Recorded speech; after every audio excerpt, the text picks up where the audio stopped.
So guys, जैसा कि हमने पिछले एपिसोड में देखा कि जियोयान मेडुसा और जियो को भी अपने साथ फॉलिंग स्टार पवेलियन में ले आया था। याओ लाओ जियो से मिलकर काफी खुश हुए और उसे अपना डिसेबल बना लिया था, क्योंकि लिटिल गर्ल अपनी पावर को कंट्रोल नहीं कर पाती थी और मास्टर चाहते थे कि वो पूरे डुक्यू कॉन्टिनेंट की सबसे पावरफुल लिटिल गर्ल बने। जियोयान और मेडुसा भी इससे खुश हुए और उन्होंने मास्टर का शुक्रिया अदा किया। मेडुसा भी अब स्ट्रॉन्ग होना चाहती थी। वो चारों अब स्पेस ट्रेड फेयर के लिए निकल चुके थे। एक जर्जर जगह पर स्पेस ट्रेड फेयर का पोर्टल खुला। देखते देखते वहां सैकड़ों पावरफुल पेटिशनर आ गए और उन सभी ने एक साथ उस स्पेस ट्रेड रियल्म में प्रवेश किया जिसे वर्ल्ड में बनाया गया था। वहां एक मेला लगा होता है जिसमें कई सारी स्किल्स और टेक्निक्स की दुकानें भी थी, पर याओ लाओ ने जियोयान को सतर्क कर दिया, क्योंकि चोर मार्केट की तरह यहाँ भी नकली चीजों को असली बताकर चिपका दिया जाता है। मेडुसा को 7 क्लड ओरिजिन स्टोन नजर आ गया था, जिसे देख वो रुक गई थी। जियोयान मेडुसा के पास आता है। उसकी नजर जब स्टोन पर पड़ी तो पहचान गया कि यह 7 क्लड ओरिजिन स्टोन है, पर उस शॉप का ओनर उन पर ध्यान नहीं दे रहा था और अपनी धुन में मस्त था। जियोयान उससे कहता है कि सर, हम इस 7 क्लड ओरिजिन स्टोन को खरीदना चाहते हैं, आखिर आप इसका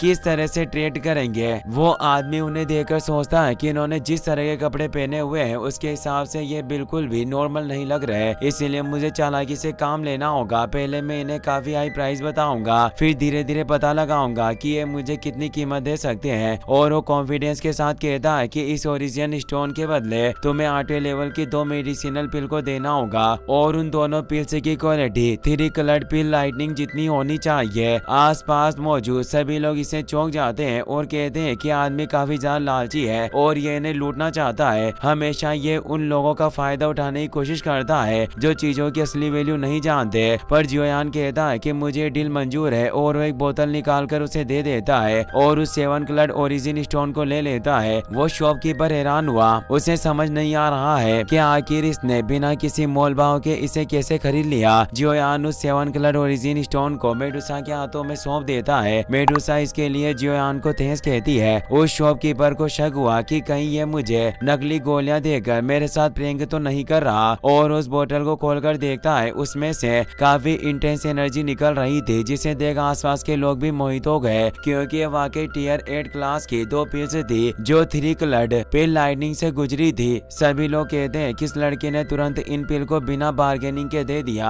आखिर ये कौन है जो इतना ज्यादा अमीर है। जियोयान मेडुसा और लिटिल फेक डॉक्टर के साथ वहाँ से आगे बढ़ जाता है और मेडुसा से बोलता है कि हमें आगे भी नजर डालनी चाहिए। ऐसा लगता है कि इस मेले में कुछ अच्छी चीजें भी मौजूद है। दुकानदार अभी भी कुछ समझ नहीं पा रहा था। वो इसी कश्मकश में था कि क्या ये 7 क्लड रो स्टोन कोई मामूली पत्थर नहीं था, नहीं तो फिर ये आदमी इतनी जल्दी में इसने क्यों खरीद लिया। क्या ऐसा भी हो सकता है कि ये पिल्स नकली हो। और वो उन्हें सूंघकर देखता है। पिल्स की खुशबू से उसे एहसास होता है कि इन गोलियों का नकली होना असंभव है। ऐसी मेडिसिनल फ्रेग्रेंस मैंने आज से पहले कभी नहीं देखी। शायद हो सकता है कि ये पत्थर काफी ज्यादा कीमती था और उसे खुद पर गुस्सा आता है कि मैंने एक कीमती चीज को काफी सस्ते में बेच दिया। जियोयान मेडुसा और लिटिल फेक डॉक्टर के साथ एक सुनसान गली में आ गया था और वो मेडुसा से पूछता है कि क्या ये स्टोन तुम्हारे लिए यूजफुल है। मेडुसा बताती है कि यह 7 क्लड ओरिजिन स्टोन उसी जगह पर पनपता है जहाँ 7 क्लड हेवन स्लोइंग पाइथन अपनी आखिरी सांसें लेता हुआ मर जाता है, और ये मेरी बॉडी के लिए एक पौष्टिक भोजन की तरह है। पर इस 7 क्लड स्टोन के बारे में इंसान बहुत कम जानते हैं। इसका सीक्रेट केवल हम स्नेक मैन ट्राइब को ही पता है। जब सोया उससे भी ज्यादा 7 क्लड हेवन स्लोइंग पाइथन एक जगह पर जाकर मरते हैं तो करोड़ों सालों में होने वाली एक ऐसी संभावना पैदा होती है जिससे 8 रंगों वाला या फिर 9 रंगों वाला ओरिजिन स्टोन पैदा होता है। पर सभी स्टोन बाहरी रूप से एक ऐसे नजर आते हैं और हम केवल एक सीक्रेट मेथड के थ्रू ही पता कर सकते हैं कि ओरिजिन स्टोन किस दर्जे का है। और उस सीक्रेट मेथड के अनुसार उन्हें 7 क्लड हेवन स्लोइंग पाइथन की ब्लड लाइन ब्लड को उस स्टोन पर टपकाना होता था। मेडुसा जब एक ब्लड ड्रॉप को उस पर टपकाती है तो स्टोन तेज एनर्जी के साथ चमकता है और उत्सुकता के साथ उसे देखने लगे। पर उस स्टोन में 8 ही कलर उभर कर नजर आए थे। जियोयान कहता है कि दुर्भाग्य की बात है कि ये केवल 8 कलर ओरिजिन स्टोन है। अगर ये 9 कलर ओरिजिन स्टोन होता तो आज वाकई हमारी किस्मत काफी अच्छी होती। मेडुसा कहती है कि हमें ये 8 कलर ओरिजिन स्टोन मिला, यही काफी आश्चर्यजनक बात है। और वो जियोयान का फिर से तहे दिल से शुक्रिया कहती है। जियोयान कहता है कि हमारे रिश्ते के बीच थैंक्स की कोई जगह नहीं है, अब हमें आगे बढ़ना चाहिए और मास्टर को ढूंढना चाहिए। मेडुसा उस स्टोन को अंदर रख लेती है और अब वो स्टोन की एनर्जी उसकी बॉडी के साथ मिलने लग जाती है और वो सभी आगे बढ़ने लगते हैं। कुछ समय बाद स्पेस ट्रेड ऑक्शन हॉल का सीन दिखाया जाता है, जहाँ मास्टर याओ लाओ, जियोयान, मेडुसा और लिटिल फेई डॉक्टर के साथ वहाँ पहुँच जाते हैं। वहाँ बाहर दो एल्डर मौजूद थे। याओ लाओ उन्हें इनविटेशन कार्ड दिखाते हैं, जिससे वो एल्डर उन्हें अंदर जाने की परमिशन दे देते हैं। वो चारों अंदर एक हॉल में आ जाते हैं। वहाँ ऊपर से एक फ्लाइंग लिफ्ट उन्हें लेने आ जाती है। मास्टर याओ लाओ जियोयान को बताते हैं कि यह लिफ्ट एक प्राइवेट रूम की तरह है, जिसे 3 मेजर सेट के द्वारा तैयार किया गया है। इससे हमारी असली पावर और पहचान दूसरे लोगों के सामने नहीं आएगी और हम ऑक्शन के बाद वाली लूट से खुद को बचा सकते हैं। और अब वो चारों उस सीक्रेट रूम लिफ्ट में बैठ जाते हैं और वो सीक्रेट रूम अब स्पेस ट्रेड ऑक्शन टावर के अंदर चला जाता है। फिर हमें उस टावर के मेन ऑक्शन हॉल का सीन दिखाया जाता है, जहाँ सभी सीक्रेट रूम के अंदर सैकड़ों कबीले के लोग मौजूद थे। अब वहाँ पर ऑक्शनर भी सामने आ जाता है। वो कहता है कि आप सभी लोग काफी दूर से आए, इसीलिए मैं आपका शुक्रगुजार हूँ। उस ओल्ड ऑक्शनर का नाम बाओ शान होता है। वो कहता है कि मुझे उम्मीद है कि यहाँ मौजूद हर एक व्यक्ति ने इस ऑक्शन के नियमों को अच्छे से समझ लिया होगा। जियोयान हैरान हुआ क्योंकि auctioneer 9 star fight win rate के पीक पर था। याओ लाओ कहते हैं कि कोई मामूली आदमी नहीं है, बल्कि ट्रेजर अप्रेप्सल माउंटेन का हेड बाओ शान है, जो अब हाफ फाइट संत बनने से सिर्फ आधा कदम दूर है। बाओ शान ऐलान करता है कि अब आगे हम बिना किसी हलचल के इस स्पेस ट्रेड फेयर ऑक्शन को शुरू करते हैं। वो वक्त आ चुका था जब वो इस स्थानीय व्यापार मेले के पहले आइटम को नीलाम करने वाले थे। बाओ शान एक वॉइड क्रैक खोलकर उस ट्रेजर को बाहर ले आते हैं, जो हेवन डीमन फिनिक्स विंग्स होता है। वो बताता है कि हेवन डीमन फिनिक्स ट्राइब की बॉडी को रिफाइन करके बनाया गया है और हमारे जिस क्लाइंट ने इस आइटम को नीलाम करने के लिए दिया है, उसके अनुसार उन्होंने इस डूक्यू विंग्स को हेवन डीमन फिनिक्स एलिट की बॉडी से रिफाइन किया, जो घायल होने के बाद मर गया था। और आप सभी अच्छी तरह से जानते हैं कि इसके अंदर मौजूद एनर्जी कितनी ज्यादा तीव्र है, जो लगातार बहती रहती है और वो उन्हें विंग्स की एनर्जी को एक्टिवेट करके दिखाता है। बोली भी अब स्टार्ट हो जाती है। एक ओल्ड पेटिशनर हंसते हुए कहता है कि आइटम निश्चित रूप से मेरा ही होगा और वो टीयर 5 की 3 कलर्ड पिल लाइटनिंग वाली गोलियों की बोली लगाता है। अब दूसरे लोग भी बोली लगाने लगते हैं, जिससे पिल्स का लेवल बढ़ता जा रहा था और एक आदमी टीयर 7 की बोली लगाकर उस 7 डीमन फिनिक्स विंग्स को अपना बना लेता है। जियोयान काफी परेशान था और वो मास्टर से कहता है कि मेरे पास ये 7 डीमन फिनिक्स विंग्स मौजूद है, जिससे मुझे उन फिनिक्स ट्राइब के लोगों ने काफी परेशान किया, पर अब यहाँ लापरवाही से इन विंग्स की बोली लगाई जा रही है। क्या ये कुछ अजीब नहीं है? मास्टर कहते हैं कि वो सिर्फ कमजोरों को ही परेशान करते हैं। और अब बाओ शान एक तियान क्लास की फाइट टेक्निक को पेश करता है, जो king Kong glass body skill थी। ये एक हेवन क्लास स्किल होने से सभी इसकी बोली लगाने लगते हैं और एक पेटिशनर टीयर 8 की बोली लगाकर इस टेक्निक को खरीद लेता है। ऑक्शनर कहते हैं कि ये चीज अब नीलाम हो चुकी है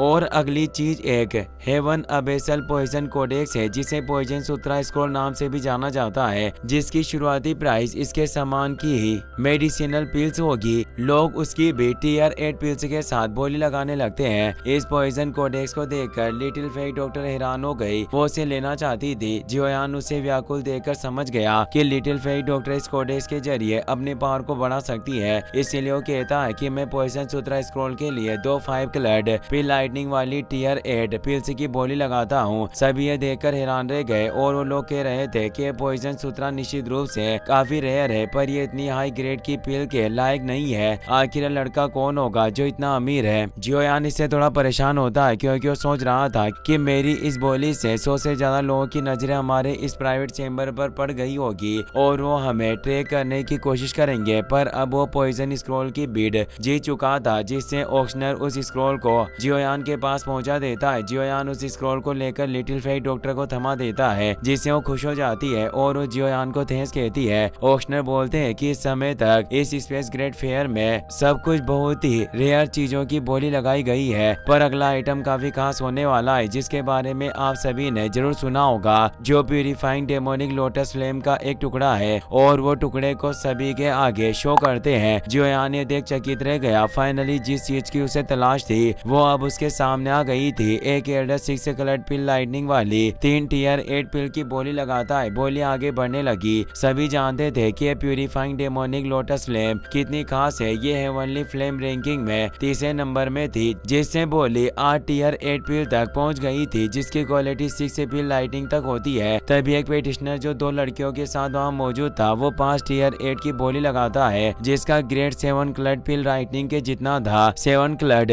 पील लाइटनिंग को बनाना पहले से ही काफी कठिन था, जिस वजह से आगे कोई बोली नहीं लगा पा रहा था और अब सभी लोगों ने उम्मीद छोड़ दी थी कि इससे आगे और कोई बोली नहीं लगा पाएगा। पर तभी जियोयान 7 क्लड पील लाइटनिंग वाली 8 पील्स की बोली लगा देता है, तो वो पर्पल क्लॉथ वाला मिस्टीरियस पेटिशनर 8 क्लड पील लाइटनिंग वाली पील की बोली लगाता है। पर वो ये नहीं जानता था कि आओलाओ यहाँ मौजूद है, जो जियोयान के लिए किसी भी कीमत पर इस मैप के टुकड़े को हासिल करना चाहते थे। वो 8 क्लड पील लाइटनिंग की 3 पील्स की बोली लगाते हैं, तो पर्पल क्लॉथ पेटिशनर एक तेज ओरा के साथ 5 पील्स की बोली लगाता है, जो वही 8 क्लड पील लाइटनिंग की गोलियां थी। याओलाओ भी अपनी एनर्जी से उसकी एनर्जी को खत्म कर देते हैं और जियोयान से कहते हैं कि हमें संभल कर रहना होगा, क्योंकि हमारा जो अपोनेंट है वो भी हाफ फाइट संत रियल में पहुंच गया है। और अब याओलाओ आखिरी बोली लगाते हैं, जो 9 क्लड पील लाइटनिंग वाली एक मेडिसिनल पिल की बोली थी। सभी के होश उड़ जाते हैं, क्योंकि आज तक किसी ने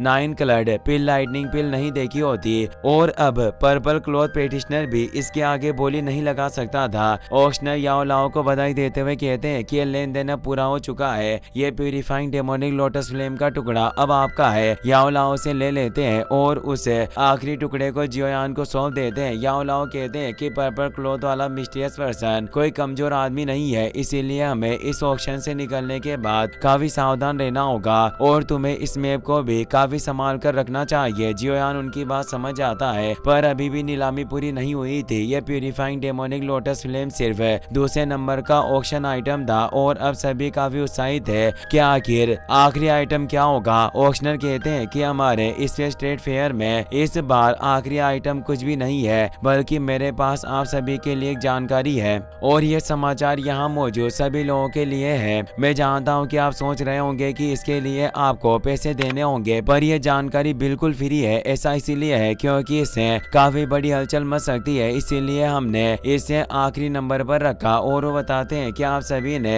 बोधिस्थ एशियन ट्री के बारे में तो सुना ही होगा। उस बोधिस्थ एशियन ट्री को नॉलेज रीइंकार्नेशन ट्री के नाम से भी जाना जाता है और ये इस डूक्यू कॉन्टिनेंट के टॉप 3 नेचुरल ट्रेजर्स में से एक है। ये पेड़ हर 1000 साल में उगता है और एक साइकिल पूरा करता है और ये पेड़ 100 साइकिल पूरा होने के बाद ही पूरी तरीके से बड़ा होकर परिपक्व होता है। कई सारी प्राचीन कहानियों के अनुसार बोधिस्थ एशियन ट्री हर 1000 साल में सिर्फ एक बार दिखाई देता है और हर बार ये प्रकट होने के बाद एक डीप अंडरग्राउंड इलाके में चला जाता है और आज तक ऐसा कोई भी नहीं है जो इसे पा सका हो। और जो इसे बोधिस्थ एशियन ट्री को प्राप्त कर लेगा वो मौके पर ही एक फाइट संत बन जाएगा। सभी लोग ये सुनकर काफी खुश हो गए, क्योंकि फाइट संत बनने का अवसर आखिर कौन अपने हाथों से जाने दे सकता था। ऑक्शनर बताते हैं कि मेरे पास जो जानकारी है वो इस बोधिस्थ एशियन ट्री से ही रिलेटेड है। सभी इससे चौंक गए और कहते हैं कि वाकई ये पेड़ काफी रहस्यमयी है और इसकी गुणवत्ता का कोई मुकाबला नहीं कर सकता, इसीलिए इसे आखिरी नंबर पर रखा गया होगा। भले ये हमारे बोधिस्थ एशियन ट्री के बारे में कुछ शब्द ही बताए, पर इससे सभी लोगों के बीच हड़बड़ी मच जाएगी और सभी से पाने की पूरी कोशिश करेंगे। ऑक्शनर कहते हैं कि इस बार बोधिस्थ एशियन ट्री जहां नजर आने वाला है वो जगह एशियंट वेस्टलैंड रीजन है और ये डूक्यू कॉन्टिनेंट की सबसे डेंजरस और जहरीली जगह है। पर आप सभी को पता होना चाहिए कि जहाँ खतरा होता है वहीं काफी सारे अवसर होते हैं। याओलाओ कहते हैं कि बुरा कमीना सभी को मुफ्त में इसकी खबर दे रहा है। इसके पीछे इसके काफी गहरे उद्देश्य है, क्योंकि जितने ज्यादा लोगों को वहां भेजेगा उतने ही लोग मछली की तरह कांटे में फंसेंगे और ये भी इस अवसर का लाभ उठा पाएंगे। जियोयान कहता है कि बोधिस्थ एशियन ट्री दिखाई दे रहा है, ये काफी अच्छी बात है, पर अभी के लिए हमारी प्राथमिकता प्यूरिफाइंग डेमोनिक लोटस फ्लेम के आखिरी टुकड़े को सुरक्षित रूप से फॉलिंग स्टार पवेलियन में लेकर जाना है। याओलाओ भी उसकी बात से एग्री करते हैं। ऑक्शनर कहता है कि मैंने पहले ही जानकारी आप सभी के साथ साझा कर दी है और अब यह स्पेस ट्रेड फेयर फेयर इसी के साथ यहीं पर खत्म होता है और उस सभी को अलविदा कहता है। याओ लाओ जियोयान से कहते हैं कि हमें जल्दी निकलना होगा, कई लोग पहले ही हमारे सीक्रेट रूम पर नजर गड़ाए बैठे होंगे, जल्दी निकलने से ही हम परेशानियों से बच पाएंगे। और वहाँ से निकल जाते हैं। वही हमें उस मिस्टीरियस पर्सन को दिखाया जाता है जिसे पता था कि वो नक्शा याओ लाओ ने खरीदा है, इसीलिए वो कहता है कि ओल्ड फ्रेंड जल्दी तुमसे मुलाकात होगी। इसी के साथ ये एपिसोड यहीं पर खत्म हो जाता है। वीडियो पसंद आया हो तो अपने दोस्तों के साथ शेयर करना। Thanks for watching.